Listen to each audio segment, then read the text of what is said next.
স্বাস্থ্যের পক্ষে ক্ষতিকারক। মদ্যপান স্বাস্থ্যের পক্ষে ক্ষতিকারক। নমস্কার, আমি অনির্বাণ। আপনারা দেখছেন এজি স্টোরি প্রেজেন্স, অশরীরী ও রহস্যজনক কিছু কথার এই চ্যানেলে আপনাদের সকলকে সুস্বাগতম। আজকের গল্প হানাবাড়ির অভিশাপ। লেখকের নাম বেনেট কার্ভ। আজকের এই গল্পটি সম্পূর্ণভাবে একটি অলৌকিক ও সত্য ঘটনা। তবে আর বেশি দেরি নয়, গল্পটি শোনা যায়। মিস্টার অ্যালিসন হচ্ছেন এমন একজন লোক যিনি নিজের কাজ নিয়েই ব্যস্ত থাকেন। অন্যের ব্যাপার নিয়ে মাথা ঘামানো তিনি মোটেই পছন্দ করেন না। কিন্তু সেদিন সন্ধ্যায় ব্যাপারটা ঘটল অন্যরকম। যুবকটি যখন বাসে উঠে তার পাশের সিটে এলিয়ে পড়ল, তখন মিস্টার অ্যালিসন কিছুতেই আর তার সান্ধ্য কাগজখানায় মনোসংযোগ করতে পারলেন না। নিউ ইয়র্ক থেকে স্ট্যামফোর্ডের পথে মিস্টার অ্যালিসন অনেকবার যাতায়াত করেছেন, কিন্তু এই রকম ভেঙে পড়া যাত্রী তিনি কখনো দেখেননি। যুবকটির হাত সাংঘাতিকভাবে কাঁপছিল। দারুণ আক্ষেপে ওর সমস্ত শরীরে মাঝে মাঝে খিঁচুনি ধরে যাচ্ছিল। মনে হচ্ছিল যেন ওর চারপাশে কোনো কিছুই দেখতে পাচ্ছিল না। এমনকি এখন যে সে কোথায় রয়েছে সেই সম্পর্কেও যুবকটির যেন কোনো সচেতনতা ছিল না। মাঝে মাঝে ও আপন মনে বিড়বিড় করে কী যেন আওড়ে যাচ্ছিল। এরকম অবস্থায় পাশে বসে খবরের কাগজে মনোসংযোগ করা প্রায় অসম্ভব। একটা দীর্ঘ নিঃশ্বাস ছেড়ে অ্যালিসন কাগজখানা ভাঁজ করে ফেললেন। এতে যুবকটি যেন কিছুটা আত্মষ্ট হয়ে উঠল।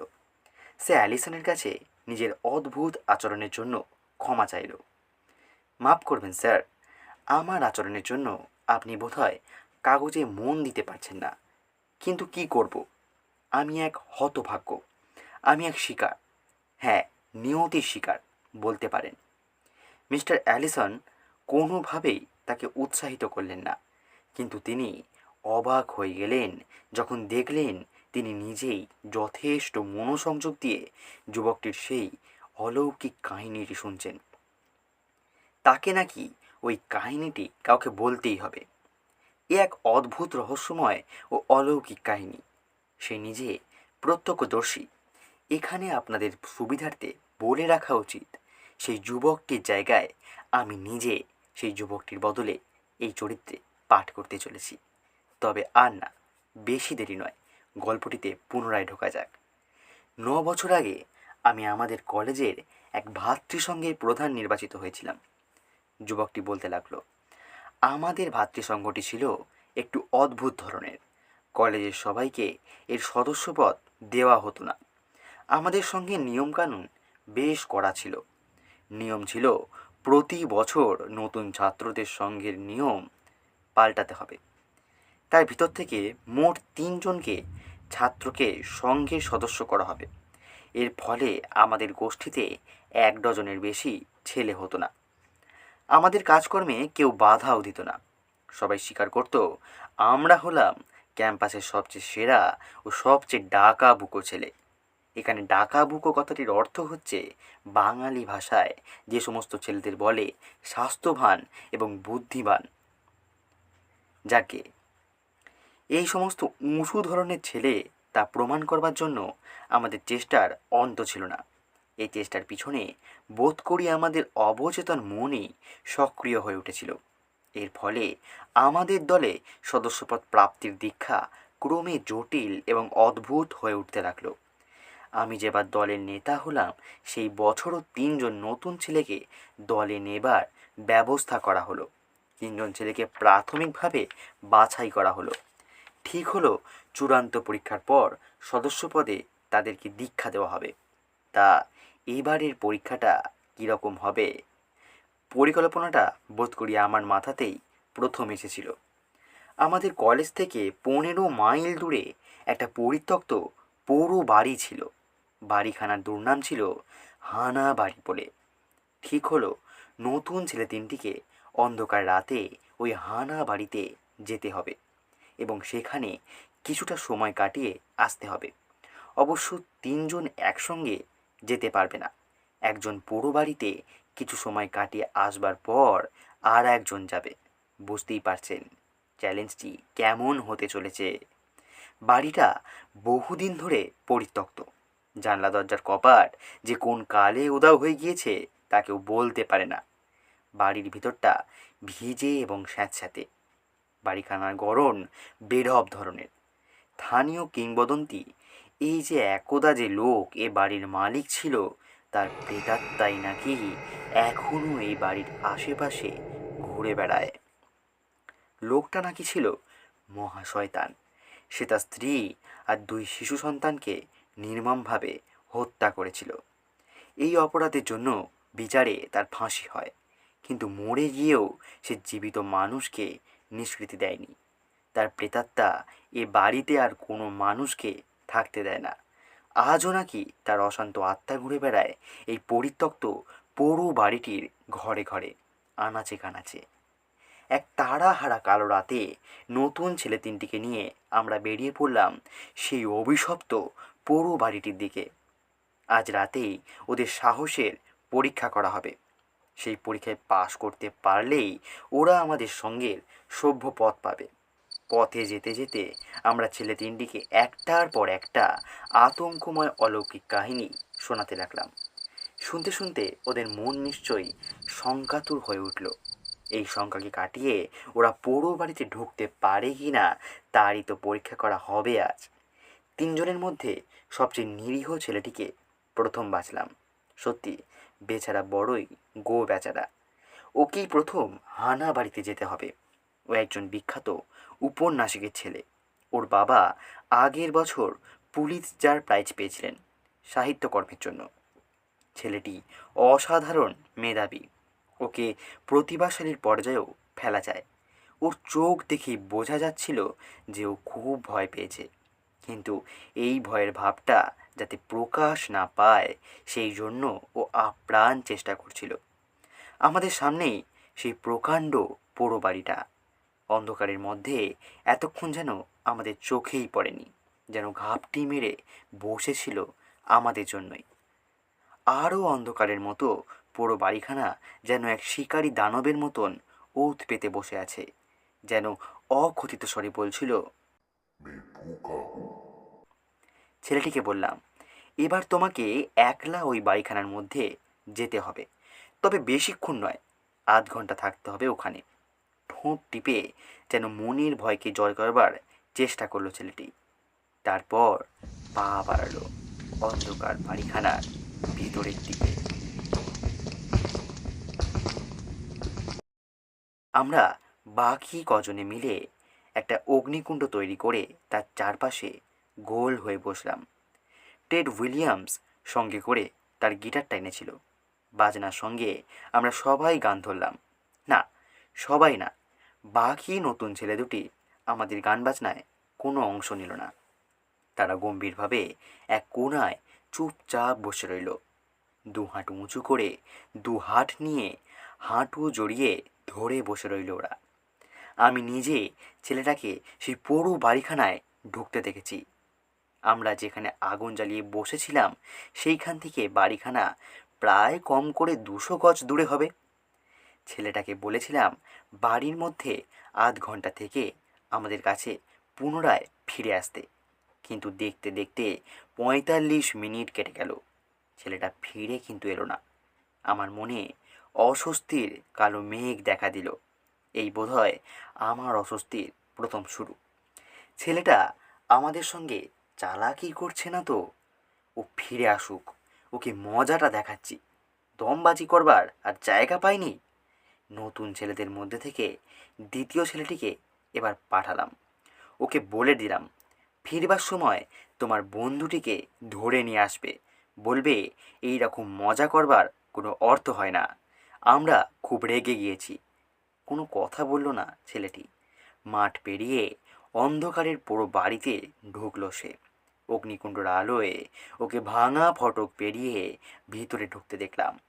10 মিনিট কেটে গেল, কিছুই ঘটল না। কোথাও কোনো শব্দ নেই। চারপাশ যেন নির্ঝুম এবং নিস্তব্ধ।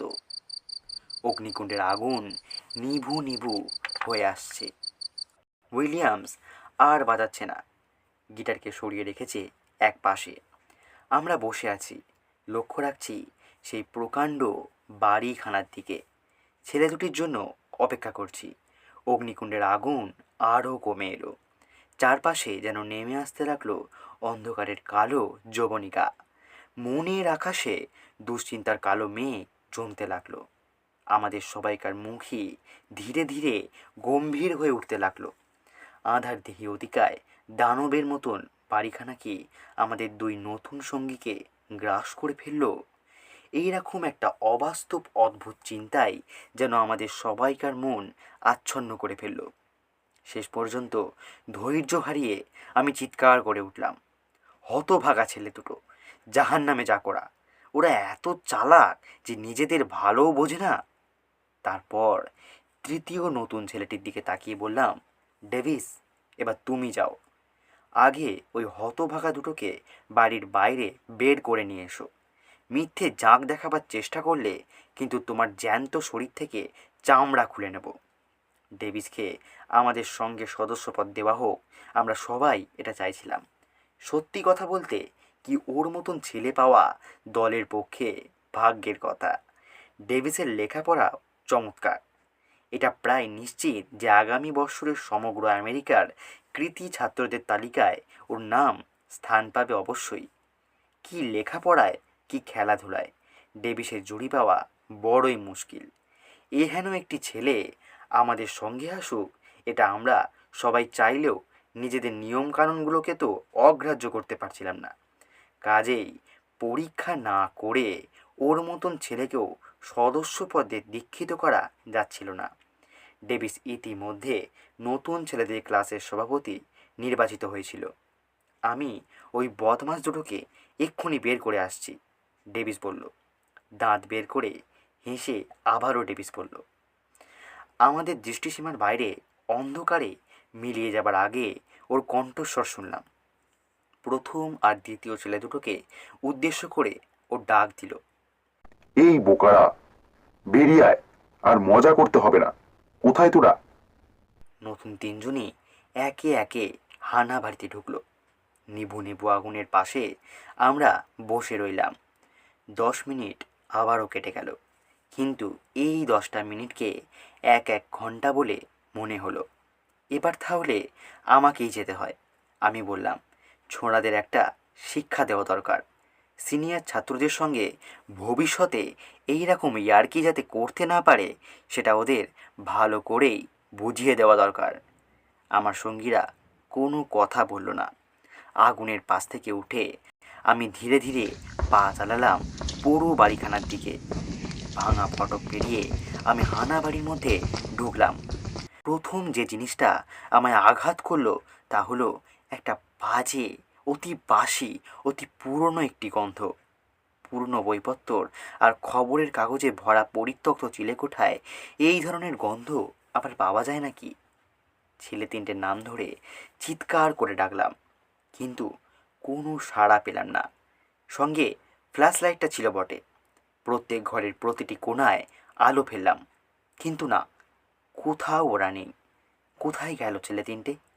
দারুণ অস্বস্তিতে মনটা ভরে গেল।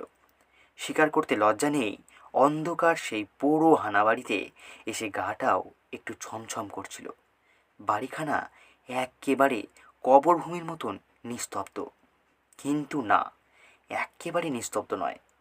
কোথাও যেন একটা থেকে ট্যাপ ট্যাপ ট্যাপ করে একটা অস্পষ্ট শব্দ আসছে মাথার উপরে ছাদের দিক থেকে।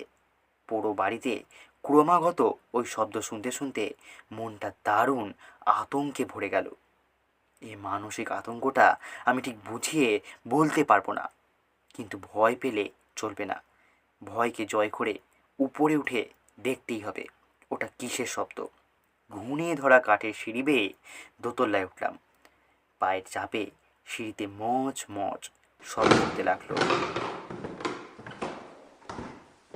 দোতলায় উঠে সিঁড়ি শেষ হয়ে গিয়েছে।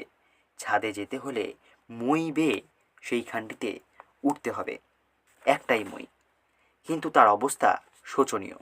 সবগুলো ধাপ পর্যন্ত নেই।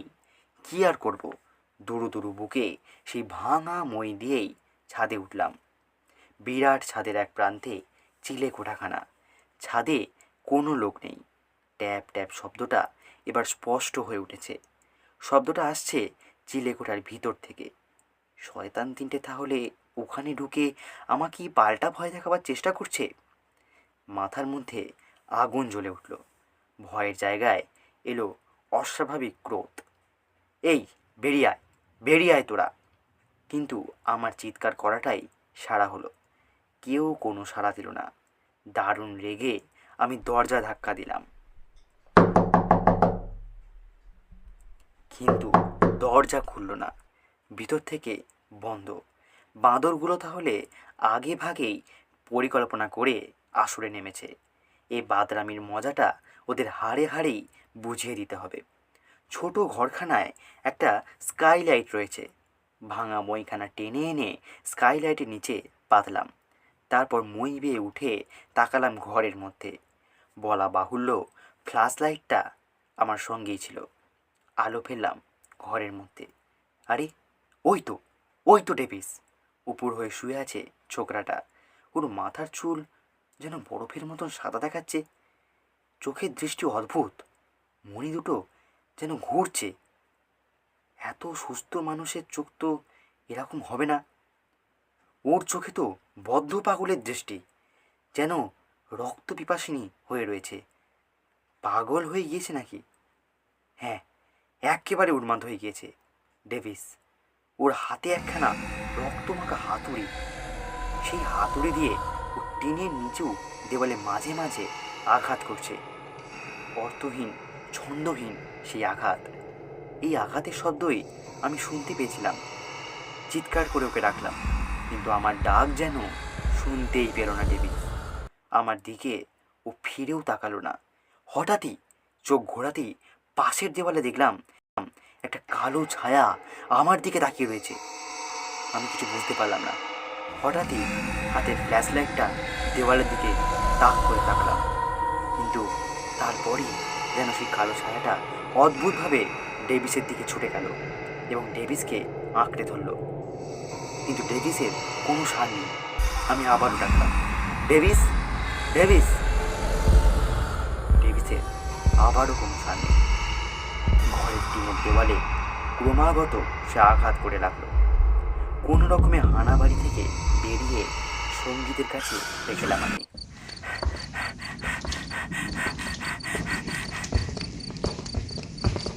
তারপর সবাই মিলে চিলেকোঠা থেকে উন্মাদ ডেভিসকে নামিয়ে আনলাম। পরদিন সকালে কলেজ হাসপাতালে ও মারা গেল। মরবার আগে ও একটি কথাও বলে যেতে পারল না। কাজেই ও কি দেখেছে বা শুনেছে তার কিছুই জানা গেল না। অন্য দুটো ছেলে, এরাই বা গেল কোথায়? তাদের কোনো খোঁজই তো আর পাওয়া গেল না। বুভুক্ষ হানাবাড়ি যেন তাদের গ্রাস করে ফেলেছে। মিস্টার অ্যালিসন নিজের আসনে বসে অস্থির হয়ে উঠলেন।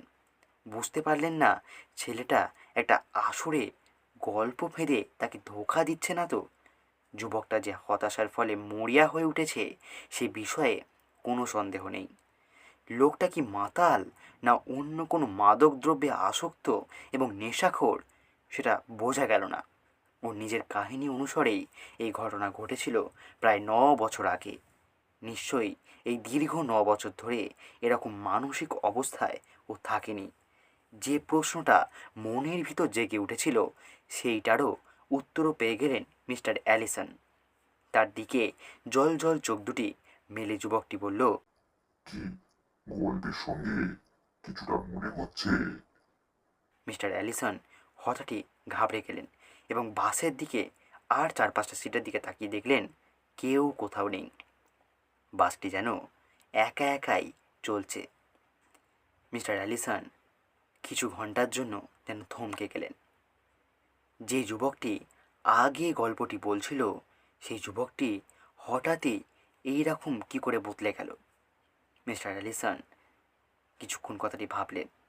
ভাবার পর মিস্টার অ্যালিসন পুনরায় চোখ বন্ধ করে আবারও তাকালেন। দেখলেন সিটে যেমন লোক ছিল 4-5 জন তেমনই আছে। কিন্তু ছেলেটি কোথাও নেই। কিন্তু কানে তার যেন একটা অস্পষ্ট আওয়াজ ভেসে আসতে লাগলো। সেই থেকে প্রতি বছর ওই তারিখে ছেলেটি বলছে, আমাদের মধ্যে একজন বদ্ধ উন্মাদ হয়ে যায়। সে অর্থহীন আবোল তাবোল বলতে থাকে, রক্ত মাখা হাতুড়ি দিয়ে আঘাত করতে থাকে ঘরের মেঝেতে, তারপর 24 ঘন্টার মধ্যে মারা যায়। কাল, হ্যাঁ, কালকেই হলো সেই রাতের ঘটনার নবম বার্ষিকী। নিচু গলায় বাহুল্য বর্জিত ভাষায় যুবকটির আত্মা সেই মিস্টার অ্যালিসনের কানে ফিস করে বলতে লাগলো, সেই রাতে যারা নতুন ছেলে তিনটিকে নিয়ে হানাবাড়ি অভিযানে গিয়েছিল তাদের মধ্যে একমাত্র আমি আজ পর্যন্ত বেঁচে আছি। মিস্টার অ্যালিসন হঠাৎই ঘাবড়ে গেলেন এবং বাস থেকে নেমে পড়লেন তার গন্তব্যস্থলে। এইখানেই এই গল্পটি শেষ হয়ে গেল। তো বন্ধুরা, গল্পটি কেমন লাগলো সেই বিষয়ে নিচে অবশ্যই কমেন্ট করে আমাকে জানাবেন, এবং গল্পটি আপনাদের ভালো লাগলে সেটি একটি লাইক করে আমাকে বুঝতে সুবিধা করে দেবেন, এবং বিগত দিনে আরও এরকম গল্প শুনবার জন্য নিচে থাকা সাবস্ক্রাইব বাটনটিতে ক্লিক করে পাশে থাকা নোটিফিকেশন বেলটি অবশ্যই অল করতে ভুলবেন না। তাতে আমি আরও এরকম ভিডিও বানাতে আগ্রহ পাবো এবং আপনাদেরকে বিনোদন দিতে পারবো। ধন্যবাদ।